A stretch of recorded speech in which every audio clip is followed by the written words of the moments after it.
pegando o gancho, voltando a falar de pesquisa, ontem o Cláudio Dantas veio com uma denúncia seríssima, que tá ali, ó. Atlas Intel reproduz áudio de Flávio em pesquisa eleitoral. O Dantas coloca aqui a imagem, né? Começar arrastando à direita, estiver avaliando de forma mais positiva, para a esquerda, quando estiver avaliando de forma mais negativa o conteúdo. Para continuar assistindo e avaliando o conteúdo até o final, será necessário continuar segurando o botão. A avaliação será somente submetida ao finalizar o vídeo. Caso queira começar do zero, atualize a página. E tá ali o áudio tocando, né?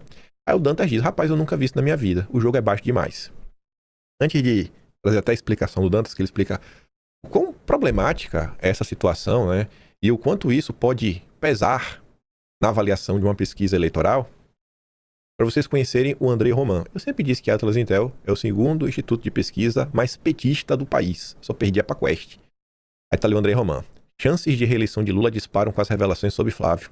Antes eu colocaria uma probabilidade de 40%, reviso para 75%. Considerando o impacto em Flávio, desafio para candidatos da terceira via, né? Aí o Fernando fala, Atlas são pesquisas sérias ou opiniões do CEO?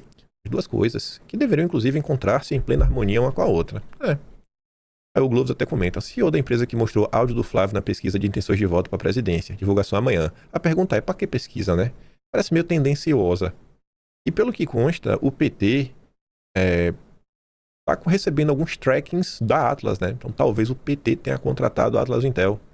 Resta saber se tem algum tipo de interferência extra, mas Cláudio Dantas vai explicar bem a situação e o quão absurda ela é. Escute só. Você acha que o jogo tá baixo? Você não viu ainda a reportagem que eu subi agora no site claudiodantas.com.br. Está na manchete, a Atlas Intel, aquele instituto de pesquisa, soltou uma nova pesquisa para medir o impacto do áudio, né, do Flávio Bolsonaro com o Daniel Borcaro nas intenções de voto.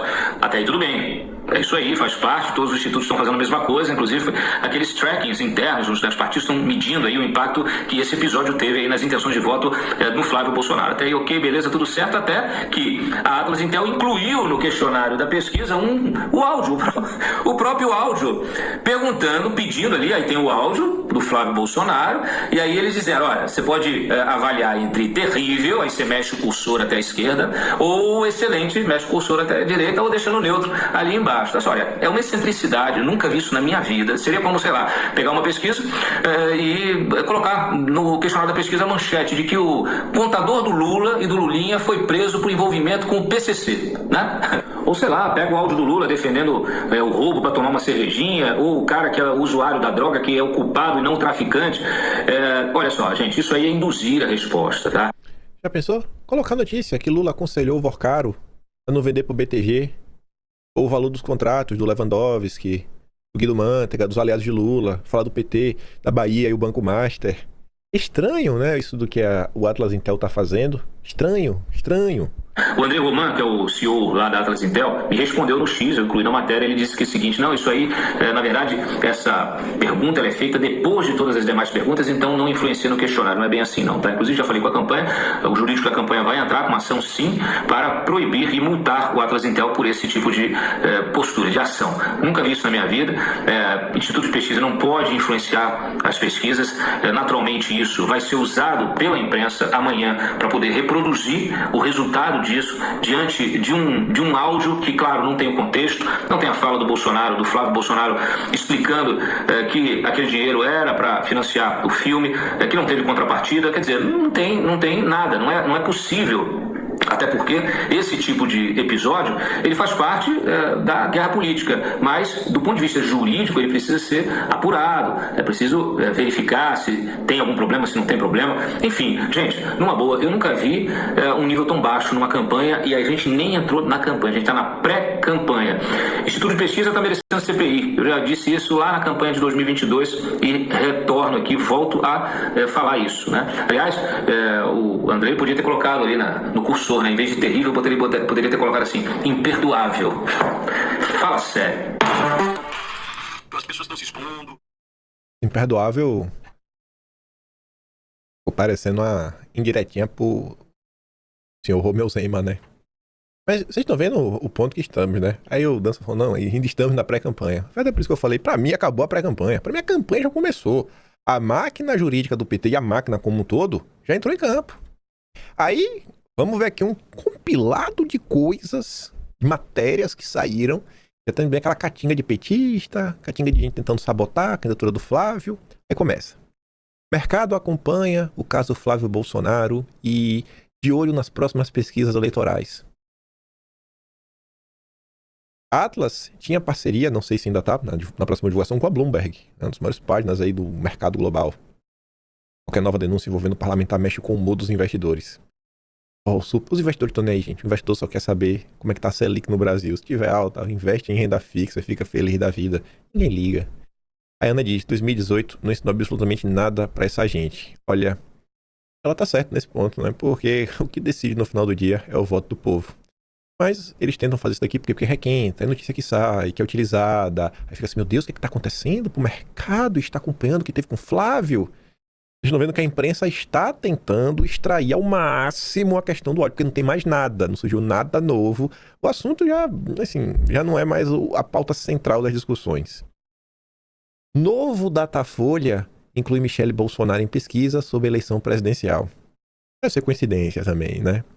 Aí um perfil chamado Vamos Direita comenta, essa manchete só existe pela falta de apoio à campanha do Flávio por Michele nunca ter comunicado que não disputará as eleições presidenciais. Se ela tivesse realmente assim, engajada na campanha do Flávio, dificilmente estaremos vendo algo assim, tendo a concordar 100%. Ainda mais quando a CNN nos informa que crise com Flávio acentua a tensão com Michele e filhos de Bolsonaro. Diz que essa crise acentuou a tensão, quando o áudio, né, acentuou a tensão entre os filhos e a Michele, e o principal motivo é a suspeita entre aliados dos filhos de Bolsonaro de que o vazamento tenha partido de dentro do próprio bolsonarismo, mais especificamente, de setores que defendem Michele Bolsonaro como candidata à presidência no lugar de Flávio. O que é uma tese que é difícil de você rebater, porque quando você reflete, a gente comentou muito ao longo dos últimos dias, não faz sentido para o PT fazer isso agora. Porque o PT iria tentar emplacar um candidato da direita que conta com amplo apoio da Farinha Lima. O PT que é o apoio da Farinha Lima. O PT que é o apoio também da imprensa golpista, como eles chamavam antigamente. Mas Estadão, Folha, Globo, que não há um fio de cabelo de jogar o Lula aos leões. E, enfim, né, se tivesse uma terceira via, com certeza jogariam o Lula aos leões e apoiariam a terceira via. Não faz sentido esse vazamento ter vindo do Lula. Aí saiu outra, Valor Econômico, que é o jornal do Grupo Globo focado na Faria Lima. Flávio Bolsonaro tem reeleição ao Senado como plano B, dizem aliados. Quais aliados que falaram isso, gente? Quem que disse isso, rapaz? Quem que disse isso que é plano B? É mole uma coisa dessa? Agora Flávio não é pra valer. Teve algum momento, algum indício de que Flávio pode desistir? Alô, Flávio, até hoje estão querendo sua vaga, hein? Pesquisa direcionada, áudio vazado, aliados. Eu acho que não precisa ir tão longe para saber e entender o que tá rolando. Aí, Renato compartilha ali, né? Aqui é o Estadão. Flávio Bolsonaro reafirma que não desistirá de candidatura à presidência. Aí Renato fala, a pergunta interessante não é se Flávio desiste. Ele já respondeu. Desde o primeiro dia. A pergunta interessante é quem tá pagando pra essa pergunta continuar sendo feita e repetida, e repetida, e repetida, e repetida. Sabe, não faz nem sentido continuar perguntando. Mas tem que perguntar. É pra gerar esse cenário, meu Deus. Estão perguntando se o Flávio vai desistir. É porque existe a possibilidade. Já vê o Valor Econômico, fazer a tabelinha. Você vê que as maldades já começaram. Isso que eu tô falando, né? Acho que a gente já começou. A campanha realmente já começou. Você compraria um carro usado de Flávio Bolsonaro? Eis o dilema que ronda a direita. Oi? As mentiras do filho de Jair Bolsonaro comprometem um projeto presidencial do bolsonarismo, mais ainda esperanças pro 01. Estão forçando a mão. Estão forçando a mão. Aí o velho amigo diz, eu compraria tranquilamente. Agora, devolvo a pergunta a quem tem nojinho do Flávio. Você compraria um carro usado do Lula? Essa é a pergunta que deveria ser feita, né? A galera tá forçando a mão. Aí, ó, Mira Leitão também. Como os áudios de Flávio Bolsonaro avorcaram podem mexer na corrida eleitoral. A Renato fala, o que mexe na corrida eleitoral, Miriam? Áudio do Flávio com Paquito ou Lula recebendo Paquito no Planalto em dezembro de 2024 para aconselhar contra a venda ao BTG, avisando que o BC logo teria um novo presidente? Curioso, né? E a pergunta que ninguém faz, qual era o interesse do governo na não venda, em não vender para o BTG? Precatórios federais? Contraparte amiga para a engenharia fiscal? banco médio politicamente útil para 2026? Esse problema é o áudio do Flávio? Esse aqui não é jornalista. Me perdoa. É o ex-ministro da Dilma. Thomas Trauman. A candidatura de Flávio depende da delação de Vorcaro. É isso aí mesmo. Já estão tentando transformar em crime. Não tem crime nenhum, mas na cabeça do ex-ministro da Dilma, não crime. Esse é o jornalista que escreveu isso. Ex-ministro da Dilma, ex-porta-voz da Dilma, ex-assessor do Palocci. Thomas Trauman. Esse tipo de vagabundagem não estava tão presente na imprensa nos últimos meses. Acho que dá pra falar que a campanha começou, né? A tropa do Lula entrou em campo.